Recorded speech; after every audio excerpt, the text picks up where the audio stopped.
Olá, sejam todos muito bem-vindos a mais uma aula do nosso componente. É um prazer ter todos vocês aqui. Eu sou o professor Jean Torres, do componente de língua portuguesa, e hoje a gente tem bastante coisa para ver sobre tecnologias digitais, sobre textos. Bora dar uma olhadinha no que nós temos para a aula de hoje.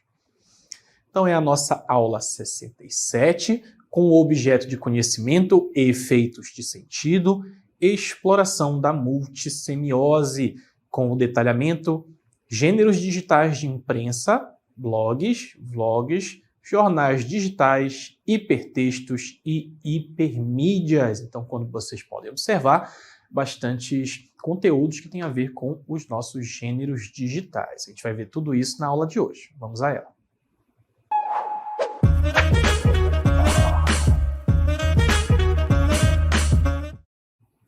E já que estamos falando sobre gêneros digitais, é preciso conhecer alguns termos que são utilizados. Nós sabemos que desde ali do final da década de 90, talvez a internet se popularizou, foi ganhando cada vez mais adeptos, pessoas, acessibilidade, e isso fez com que ela também fosse estudada vários fenômenos que não estavam previstos e acabaram fazendo com que esse meio digital ganhasse mais visibilidade. Hoje em dia a gente tem acesso basicamente com qualquer dispositivo eletrônico à internet, faz com que tudo isso seja muito dinâmico. Lá no início, quando essas coisas começaram a aparecer, ainda não existiam estudos muito apropriados ainda sobre como o público estava aderindo àquelas tecnologias, como aquilo estava se desenvolvendo, quais eram os fenômenos que precisavam ser observados a partir dessa popularização. Um dos termos que nós vamos ver hoje é esse que vai aparecer aí na tela para vocês. São os hipertextos.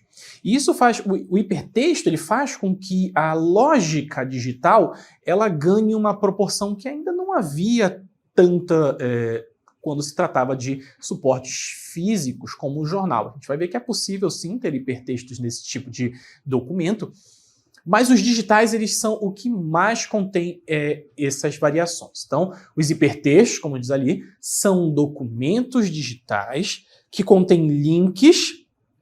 Já pensa nessa ideia de link aí, que é muito apropriada à internet. O link é aquele trecho, aquele destaque em que te leva para outros lugares. Por isso diz aí, contém links que permitem ao leitor navegar entre diferentes partes do texto ou para outras fontes de informação relacionadas. Então, olha só, você tem uma informação que você está buscando num texto digital, em uma página digital, e você tem os links. E esses links vão te permitir que você navegue com outras fontes de informação que estão relacionadas àquela notícia, ou àquele blog, aquilo que você está lendo nessas mídias digitais. Então, os hipertextos são comuns na web e podem ser encontrados em blogs, jornais digitais e outros tipos de conteúdo online, que nós vamos dar aqui alguns como exemplo para a gente entender um pouquinho mais de como funciona. Qual é a lógica, então, dos hipertextos? Olhem aí comigo como funciona um texto normal. Você tem essas páginas nos textos normais que vão embora para baixo, uma leitura que é direcionada sempre nessa direção. Você tem lá desde o seu título até o fim de uma notícia, por exemplo. Já no hipertexto, vejam como essa lógica ela é subvertida. Você tem um documento, pode ser esse primeiro documento aqui, que pode te levar lá para cima para outro documento, e aquele outro documento contém link que te leva para outro, e o tempo todo você tem um fluxo que não é uma leitura reta. Ela não é essa leitura que vai do título ao fim da matéria. Ela pode ser direcionada para outras páginas, para outros documentos que têm tudo a ver com aquilo que você está tentando absorver de conteúdo, de conhecimento. Podem ser notícias, podem ser blogs sobre filmes, música, vários textos que te levam a consultar outros documentos. E não funciona apenas com documentos, afinal de contas a internet ela é tão dinâmica que te permite ter acesso a inúmeros conteúdos com diferentes aspectos que podem não ser só textos verbais, podem ser textos não verbais também. E aí nós vamos agora para o conceito de hipermídias. Olhem aí comigo o conceito de hipermídias, que são os documentos digitais também, afinal de contas estamos falando de mídias digitais. É claro que essa lógica também vai ser aplicada depois ao analógico, né, a documentos físicos, como a gente vai ver, mas são sobretudo de mídias digitais. Então são documentos digitais que combinam diferentes tipos de mídia. Então fiquem com esse conceito de mídia, que são esses inúmeros outros modos de informar. Pode ser o texto, sim. Pode ser também imagem, por isso são hipermídias, são mídias que você consulta através daquilo. Áudio e vídeo em um único ambiente interativo. Vocês já devem ter consultado alguma página da internet, por exemplo, em que quando você abriu a página já começou a tocar alguma música, ou já passou algum trailer de filme, se for uma página que geralmente fala sobre os filmes. Isso tudo é muito dinâmico, isso tudo vai acontecendo dentro da lógica digital ao mesmo tempo, são várias informações. A gente é sobrecarregado de informação quando a gente trabalha com mídias digitais. E as hipermídias, como dizem aí, geralmente oferecem uma experiência mais rica e envolvente do que o texto simples, porque afinal de contas, se você está lendo sobre um filme e automaticamente você já tem aquele trailer daquele filme, você já tem uma informação complementar que te ajuda a chamar atenção, a passar mais tempo naquele site, a se interessar por aquele conteúdo que está sendo transmitido. Então, como exemplo aí, nós temos as apresentações multimídias, né, em que o tempo todo nós temos áudios, vídeos, imagens junto com o texto. Aplicativos educacionais e interativos. Hoje a gente vê muita venda, por exemplo, de materiais interativos para ensino de idioma, por exemplo, em que você tem aí as imagens, em que você tem os vídeos, em que você tem interação, inclusive, com nativos, falantes, isso tudo dentro da lógica digital. Na sequência, nós temos aí falando um pouquinho mais sobre a hipermídia. Quase que imediatamente, após os hipertextos terem surgido, já surgiu o conceito de hipermídia. Então, quando surgiu lá a internet, a gente tinha essa lógica do texto. Provavelmente, como ainda não era muito popular, os textos surgem num primeiro momento, os sites são mais simples, os blogs são mais simples, e eles começam a se tornar mais complexos e com mais informação. Na sequência, a gente tem o conceito de hipermídia, que não reúne apenas o texto. Ele também vai reunir a imagem, o som, o vídeo e qualquer informação que venham possuir suas representações no formato digital. Olha esse cenário aí, né, o cenário da transmídia, que traz tudo basicamente na palma da sua mão. Quando você está num computador, quando você está num tablet, quando você está num celular, você pode ter esses inúmeros elementos que aparecem, câmeras. Você tem lá, antes você usava um MP3, um MP4, aparelho de toca-disco, coisa bastante antiga que talvez vocês nem tenham ouvido falar, mas que são facilitados, o armazenamento de informação, os jogos, tudo isso é facilitado por meio desses cenários digitais, o cenário da transmídia, que são esses vários elementos. Já pensou? Você tem um celular que pode tanto servir para você ouvir música, como para ver vídeos, como para jogar alguma coisa, assistir TV, tudo isso num único lugar. Rádio também. Imagina então, antigamente, quando você tinha que ter cada um desses aparelhos de forma isolada para aproveitar cada uma dessas mídias. Na sequência da hipermídia, a gente tem o conceito de blog, que são um desses ambientes digitais. Então, os blogs são sites ou plataformas onde os autores publicam regularmente conteúdo em formato de postagens. Então, o tempo todo, esses podem ser jornalistas, também podem ser pessoas amadoras, eles utilizam essas plataformas para transmitir alguma coisa em que eles são experts, por exemplo. Alguém que gosta muito de filmes, que é formado em cinema, às vezes nem só formado, mas que é um entusiasta, pode criar um blog, que são essas páginas de internet, que fazem com que ele possa publicar suas impressões em relação a filmes, pode publicar resenhas, pode falar um pouquinho sobre esse tipo de conteúdo. E os blogs geralmente têm abordagem mais pessoal ou especializada em determinado tema, e aí daí surgem várias páginas de ambiente virtual, principalmente, em que a gente tem essas opiniões, essas notícias e a criação de jornais.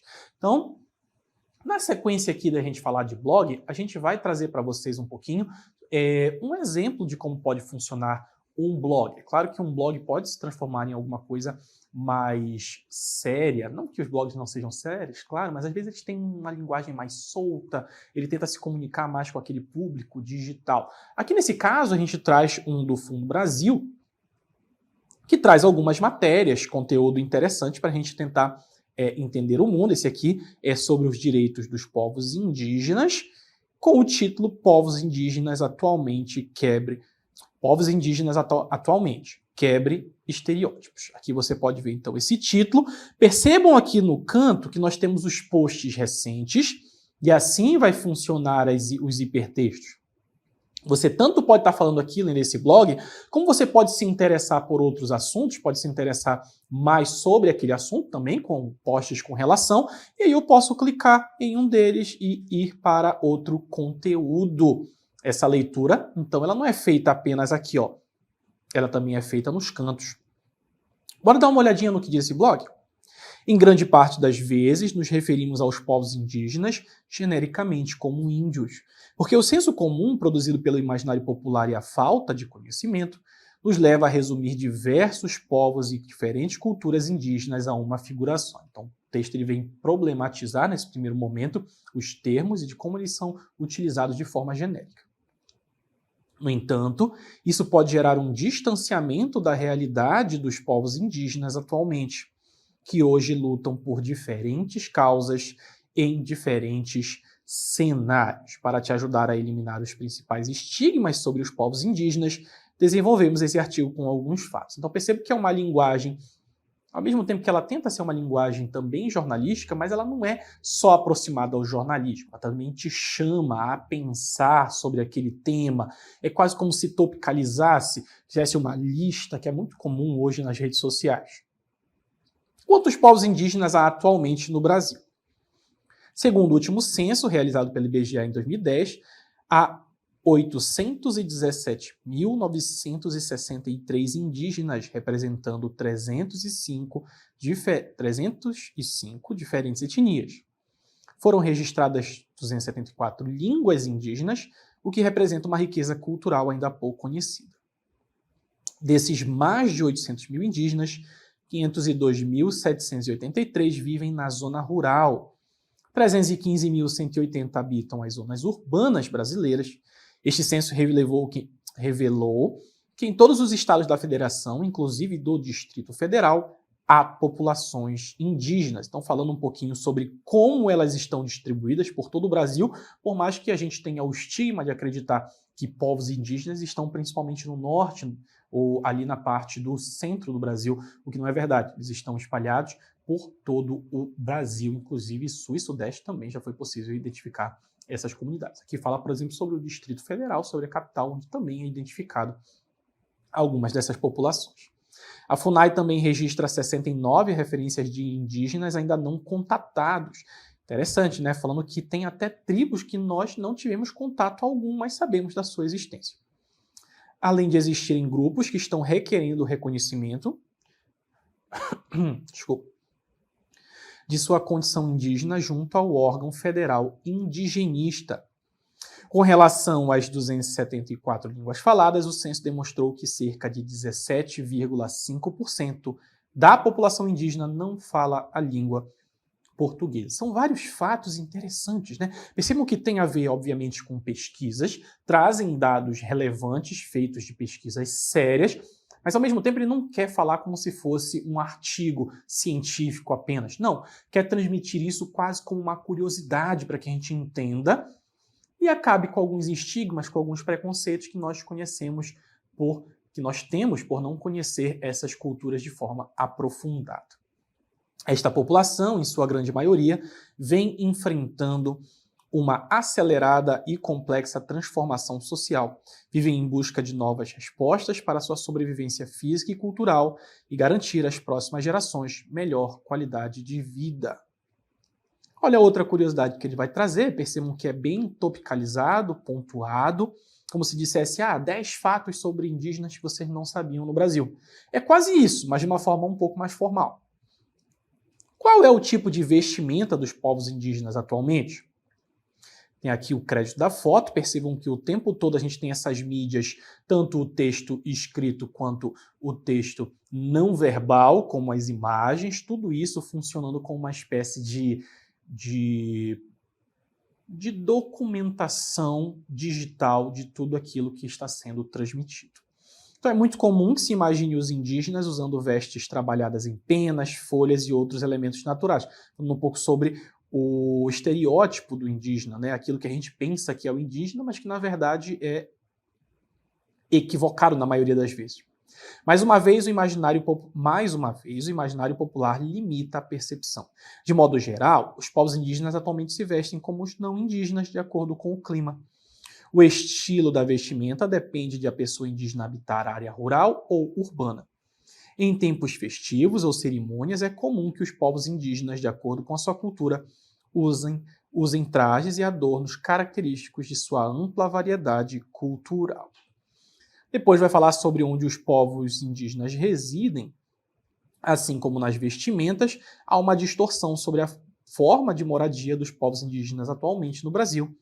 É comum pensar que os indígenas vivam em ocas feitas de madeira e cipó, mais uma vez a questão do estereótipo, do preconceito, das pessoas acharem que é assim a vida toda.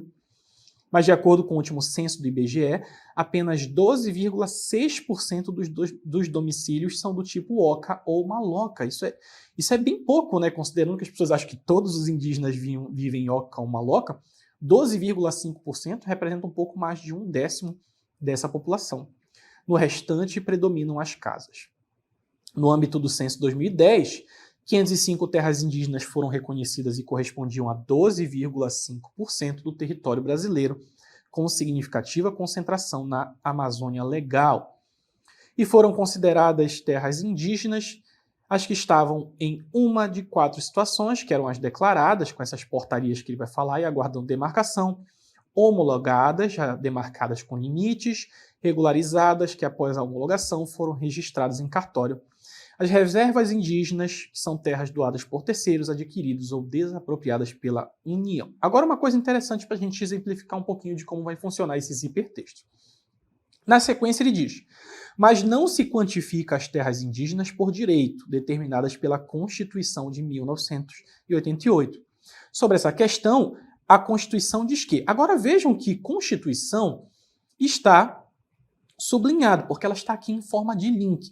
Por quê? Se eu quiser consultar diretamente a Constituição, o que eu posso fazer? Eu estou aqui lendo o meu texto, eu quero me aprofundar naquele aspecto da Constituição que ele destacou e eu vou clicar aqui em Constituição. Olha como vai me levar lá para uma página do Legislativo que traz a Constituição da República Federativa do Brasil, texto atual. Vejam que essa leitura ela não foi daquela forma para baixo, como a gente viu na imagem. Aqui eu cliquei no link e esse link me levou a esse outro documento, perfeito? Então vejam que aqui eu posso já consultar a Constituição da República Federativa do Brasil, ver todos aqueles tópicos, procurar o tópico que trata sobre a demarcação das terras indígenas, como foi apontado lá, perfeito? Então a gente encerra com esse texto aqui para dar continuidade no nosso conteúdo. Afinal de contas, como a gente está falando aqui de texto escrito, que também tem imagem, que tem esses links, nós também podemos ter outras formas das mídias digitais, como por exemplo os vlogs, que vocês conhecem, mas vocês não talvez tenham ouvido ainda esse termo. Mas os vlogs são vídeos publicados online. Nós temos os blogs, que são essas páginas digitais, geralmente com o conteúdo escrito, com imagens. Os vlogs já são os vídeos que são publicados, como no YouTube, por exemplo, onde os criadores compartilham seu conteúdo de maneira mais visível e interativa. E, como diz aí, os vlogs podem abranger uma ampla variedade de assuntos, desde viagens até tutoriais de maquiagem. Vocês gostam de algum tópico específico, por exemplo, como tutoriais de maquiagem? Você quer saber como fazer uma maquiagem mais interessante, mais dinâmica? Você procura algum vlogueiro, né? Alguma pessoa que faça vlogs, que faça esses vídeos, embora raramente quem produz esses vídeos usem o termo vlog, esse é o termo que nós usamos para definir esses vídeos sobre determinados tópicos. E nós temos um exemplo aí de vlogs para vocês tentarem entender um pouquinho mais de como eles funcionam. Acompanhem comigo no vídeo. Olá, meus curumins e minhas cunhantãs, eu sou Rodrigo Ribeiro do canal Cultura Manaó, isso mesmo. Nós temos hoje aqui no nosso vlog, olha só o nosso cenário maravilhoso, né? Trazendo para vocês aqui o que nós vamos falar de cultura amazônica, cultura indígena dentro das nossas manifestações culturais, folclóricas e populares. Isso mesmo, observem tudo. Inclusive, observem este manto sagrado que eu estou trajado aqui para falar com vocês um pouquinho aí dessa nossa cultura indígena. Isso mesmo, nosso boi-bumbá caprichoso, né? Lá de Parintins. E também tem o garantido, não vamos esquecer, porque um não vive sem o outro, não é isso? Me vestir aqui de caprichoso para falar com vocês um pouquinho dessa cultura indígena presente nos festivais. Mas não é só, gente, em Parintins que acontece não, viu? Nós temos Manacapuru com a disputa das cirandas, né? Flor matizada, Guerreiros Moura e tradicional. Nós temos lá em Tabatinga a disputa das onças preta e pintada. Nós temos Barcelos, né? Com a disputa ali do acaradisco e cardinal, os peixes ornamentais. E nós temos também as tribos lá em São Gabriel da Cachoeira. Olha só quantas manifestações folclóricas e populares nós temos aqui no nosso Amazonas. E muitas têm influência da cultura indígena, sim. Por quê, Rodrigo? Porque, olha só, ouçam as músicas desses festivais. Ouçam, vejam, né, o material que é trabalhado ali, as narrativas, os enredos, né, das lendas. Essas lendas, esses mitos, eles vêm da oralidade indígena, né? O ritmo, a música, ela tem uma batida, a batida do tambor, os instrumentos, né? Muitos instrumentos indígenas estão presentes também nessa cultura, né? Nesses festivais. E aí a cultura indígena, ela vai se fazer presente através do ritmo, através dos instrumentos, através da oralidade, né? Quando eu estou narrando ali o mito da Vitória Régia, o mito de criação, o mito cosmogônico ali, como que surgiu o mundo através, né, da etnia Dessana. Olha só que interessante, nós vamos ter aí a cultura indígena presente sim nesses festivais. E podem observar, em todos esses festivais nós vamos ter essas particularidades, né? Esses elementos indígenas surgindo ali e mostrando pra gente, né, essa rica cultura que nós temos dos nossos irmãos indígenas. Então, a partir de agora, quando você assistir a um festival, seja presencialmente ou virtualmente, você comece a observar essa cultura indígena presente. Certo, pessoal? Essa foi a nossa dica de hoje aqui do nosso vlog. Amanhã nós temos outra performance ali, né? Outro conteúdo para o vlog. Mas eu espero que vocês tenham gostado desse conteúdo de hoje, certo? Eu vou ficando por aqui e amanhã a gente volta. Tchau, tchau!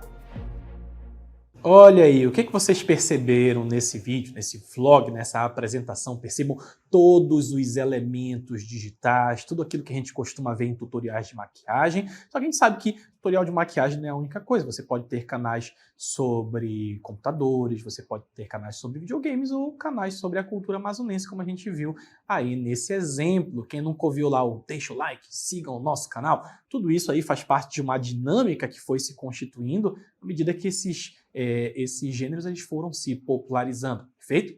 E, como eu falei para vocês, a gente tem lá a ideia de que essas mídias digitais geralmente que comportam esse tipo de documento. Mas aqui eu trouxe um exemplo para vocês de como, por exemplo, um jornal físico pode tentar imitar esse tipo de mídia, esse tipo de conteúdo. Temos aqui o nosso Semeando Notícias. E como vocês já podem ver um pouquinho aqui no Semeando Notícias, nós temos imagens, nós temos informações que podem ser independentes, afinal de contas, quando você bate o olho, você não vê necessariamente numa ordem específica. Óbvio que você pode ler aqui da esquerda para a direita, mas isso é muito dinâmico. Isso pode ser feito de diferentes formas. Então você tem aí o nosso Semeando Notícias com estudante amazonense vence competição internacional de robótica. Os nossos estudantes amazonenses já têm aqui várias conquistas, já foram para o Japão, já fizeram vários tipos de visitas a outros países. Nessa nossa notícia diz aqui. Temos a imagem da Kathleen Sabrina dos Santos Lima, que era aluna do 5º ano do ensino fundamental, que era da Escola Estadual Itaciara Nogueira Pinho. E a notícia diz, uma ideia criativa e sustentável aliada à tecnologia. Foi dessa forma que a pequena estudante do 5º ano do ensino fundamental da Escola Estadual Itaciara Nogueira Pinho, Kathleen Sabrina dos Santos Lima, de 10 anos, conquistou uma das 6 vagas da competição internacional Micro:bit Global Challenge, cuja premiação acontecerá no próximo dia 28 de janeiro no Museu de Londres. Olha só a nossa estudante amazonense indo para Londres. Com o projeto BoiaBit, Kathleen tornou-se a única representante da América Latina e será premiada junto com outras crianças representantes da Europa, América do Norte, Ásia e Pacífico, Oriente Médio e África. Percebam que a nossa leitura ela é feita em uma sequência lógica, mas a minha ideia aqui é que eu não precise necessariamente só ter essa ordem. Percebam que todos os outros dados estão dispostos no meu documento de forma quase independente. Inclusive, lembra que a gente clicou lá na Constituição no outro, para ir no link? Aqui eu tenho aqui no meu canto direito o Micro:bit Global Challenge para explicar um pouquinho sobre o que se trata, mas a gente vai chegar lá ainda. Continuando a nossa notícia, o projeto desenvolvido pela estudante foi orientado pelo professor de robótica Thiago Kawasa, que desenvolveu projetos voluntários com crianças através da empresa Arduino Manaus com a Positivo Tecnologia Educacional para a utilização do Micro:bit, um pequeno computador programado. E vejam que novamente nós temos aqui a imagem para transformar esse texto num elemento mais dinâmico, dessa vez com o professor. Temos aí a legenda, que é a Kathleen Sabrina e seu professor orientador no projeto, Thiago Kawasa, exibindo o dispositivo que eles desenvolveram, que é o BoiaBit. Ideia sustentável. O projeto de Kathleen, BoiaBit, é uma boia feita com isopor com a Micro:bit anexada e funciona como um sinalizador para facilitar a identificação do lixo sendo jogado no igarapé. Então é um dispositivo que ajuda a identificar quando o igarapé está com lixo. Olha que interessante. Para estudante, a ideia é sensibilizar as pessoas sobre a preservação do meio ambiente. Aí nós temos a fala da nossa estudante.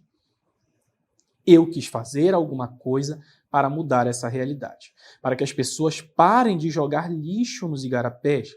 Nunca tinha trabalhado com robótica, mas achei legal a experiência. Estou muito contente por ter vencido e espero que o meu projeto traga mudanças, a nossa estudante afirmou. E aí nós temos a informação que funciona como se fossem os nossos links, tudo aquilo foi dito, por exemplo, no lixo nas águas de Manaus, traz a informação. O Porto de Manaus é um porto fluvial brasileiro localizado no município de Manaus. Mais de 25 toneladas de lixo são retiradas todos os dias das águas em Manaus. Todos os dias, então, as nossas águas estão contaminadas com 25 toneladas de lixo. Vocês sabem quanto lixo é isso? É muito lixo. Por ano, esse número pode chegar a mais de 200 mil toneladas em toda a capital. A gente está falando só de Manaus, imagine no mundo todo. Sendo que grande parte deste dado é proveniente do material descartado nos vários igarapés das cidades. Então, a maioria deles está no igarapé porque as pessoas pegam o seu lixo e acabam descartando nos igarapés, como se isso fosse resolver alguma coisa. Na verdade, só traz mais problemas. E temos aí a explicação do Micro:bit Global Challenge, que é o desafio global da Micro:bit.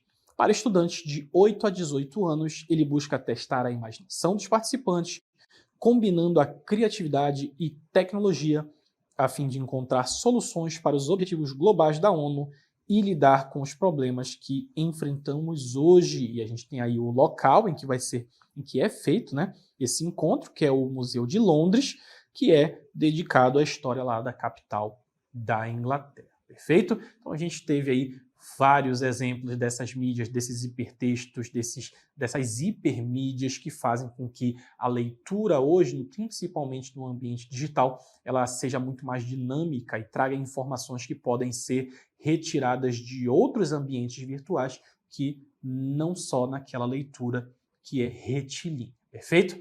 Como não há mais nada a ser explicado, a gente vai encerrando a nossa aula por aqui. Eu espero que vocês tenham gostado de tudo que a gente apresentou. Espero que vocês fiquem bem, que tenham bons estudos e até a próxima.